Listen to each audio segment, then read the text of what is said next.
Baik Bapak Ibu, akhirnya kita sampai di penghujung sesi elaborasi pemahaman modul 1.4 tentang budaya positif ini.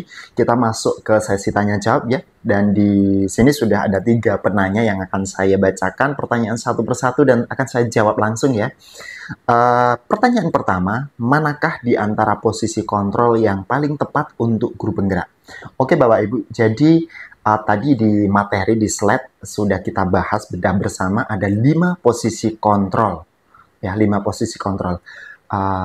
Sudut pandang kita sebagai seorang guru ketika ditanya mana yang terbaik adalah posisi kontrol manajer. Kenapa manajer? Jadi posisi kontrol manajer ini tujuannya adalah membentuk pribadi, di mana pribadi ini adalah murid, untuk menjadi seseorang individu yang mandiri, merdeka, dan bertanggung jawab atas dirinya sendiri. Jadi apakah, kalau ada pertanyaan, apakah tidak diperlukan posisi kontrol yang lain seperti halnya pemantau dan teman? Ya, tetap diperlukan jikalau memang suatu saat murid ini belum bisa diajak untuk ke restitusi, belum bisa diajak untuk berdiskusi atau mengalami sebuah kebuntuan ketika diskusi, ya kita bisa turun kembali ke posisi teman atau pemantau. Akan tetapi teman-teman yang harus perlu di garis bawahi bahwa kita itu berproses, seorang guru itu bagaimana untuk bisa menempatkan posisi manajer, karena ini adalah posisi tertinggi. Bagaimana kita ketahui bahwa di awal tadi saya sampaikan bahwa posisi manajer, kontrol manajer adalah ketika guru ini memberikan kesempatan kepada murid untuk menjadi manusia yang merdeka. Jadi saya tegaskan posisi manajer bukan upaya guru untuk mengontrol murid atau bukan sebuah posisi untuk mengontrol orang lain, tetapi posisi manajer adalah upaya untuk membimbing murid agar murid ini bisa mengontrol dirinya sendiri dan orang lain.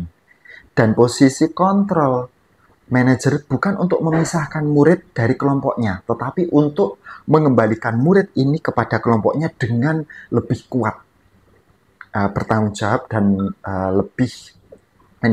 lebih merdeka gitu. Dan yang terakhir kesimpulannya, jadi seorang guru, kita sebagai seorang guru tetap harus bagaimana bisa mencapai posisi kontrol agar tercipta atau terbentuk karakter murid sebagai seorang individu yang merdeka, bertanggung jawab, dan mandiri. Gitu ya. Baik Bapak Ibu, kita ke pertanyaan kedua. Apakah budaya positif yang sudah guru terapkan akan bisa 100% mengubah perilaku dan sikap anak? Jadi budaya positif yang diterapkan guru, meskipun sudah sebaik-baiknya, sudah sempurna, itu belum tentu bisa 100% merubah perilaku anak. Jadi memang di modul ini tadi kita banyak mempelajari bahwa bagaimana kita bisa menciptakan sebuah ekosistem sekolah yang positif, begitu ya. Tetapi meskipun seorang guru ini telah ya bahkan berdarah-darah atau 100% semua budaya positif itu diterapkan, itu ternyata belum tentu bisa merubah 100% perilaku pada anak. Mungkin ada satu anak itu berhasil perilakunya berubah, tetapi kan ada beberapa anak yang belum, atau 10 anak berhasil tetapi yang 2 belum gitu. Nah, titik tekan kita, fokus kita adalah bagaimana kita menciptakan lingkungan yang mendukung perubahan positif pada perilaku anak, atau bagaimana kita itu menyediakan lingkungan atau kondisi yang mendukung perbaikan positif pada perilaku anak, gitu ya. Titik tekannya ada di situ. Kalau itu dilakukan secara kesabaran, step by step, konsisten, dan telaten, itu bukan sesuatu hal yang mustahil kalau akan mencapai sebuah kesempurnaan seperti itu ya, seperti yang ekspektasinya tadi 100% tadi, gitu Bapak Ibu.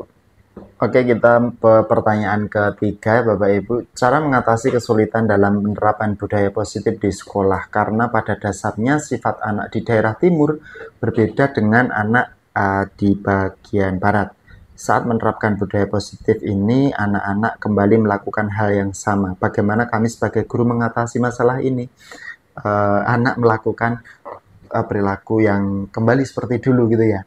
Jadi Bapak Ibu yang perlu kita pahami bersama bahwa penerapan budaya positif dan juga perubahan perilaku anak ini bukan hanya tanggung jawab guru saja ya. Ini membutuhkan kerjasama atau kolaborasi bersama. Nah, ini semua pemangku kepentingan yang berada di sekolah dan juga orang-orang yang berada di lingkungan tumbuh kembang anak, termasuk di rumah, di masyarakat, dan saudara-saudaranya itu memiliki andil, teman-teman. Jadi, yang pertama perlu kolaborasi dengan orang tua. Jangan-jangan ketika di sekolah sudah diterapkan budaya positif dengan maksimal, di rumahnya belum. Dan yang hal terpenting lagi, seperti yang di slide atau yang materi kita pelajari tadi, bahwa guru itu bisa melakukan langkah kecil atau yang perlu dilakukan oleh guru itu adalah langkah kecil mulai di dalam kelas, seperti membuat keyakinan kelas, ya kesepakatan kelas, kemudian penerapannya bagaimana, kita evaluasi, refleksi, juga budaya sekolah, itu baru kemudian nanti bisa ke keluarga gitu, dan ini tentunya butuh koordinasi dan kerjasama semua pihak. Kira-kira begitu jawabannya.